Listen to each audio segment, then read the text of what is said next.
അവഗണനയുടെ നടുവിലും മതവിദ്വേഷത്തിന്റെ പേര് പറഞ്ഞ് ആക്രമിക്കുകയാണെന്ന് SNDP യോഗം ജനറൽ സെക്രട്ടറി വെള്ളാപ്പള്ളി നടേശൻ ചെങ്ങന്നൂരിൽ പറഞ്ഞു. ചെങ്ങന്നൂരിൽ SNDP യൂണിയന്റെ ശാഖാ നേതൃത്വ സംഗമത്തിലായിരുന്നു ഇദ്ദേഹത്തിന്റെ പരാമർശം.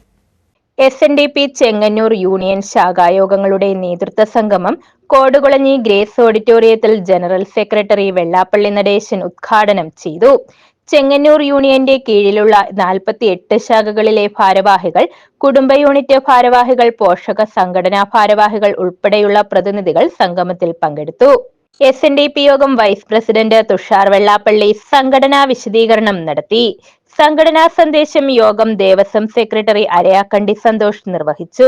Union administrator Suresh Parameswaran, administrative committee അംഗം രാജേഷ് സദാനന്ദൻ, സന്ദീപ് പച്ചയിൽ, യോഗം കൗൺസിൽ അംഗം S രവീന്ദ്രൻ, യോഗം inspecting officer Sinal Mundappally, Pandalam union president PT Shaji, administrative committee അംഗം രാജേഷ് സദാനന്ദൻ തുടങ്ങിയവർ പങ്കെടുത്തു.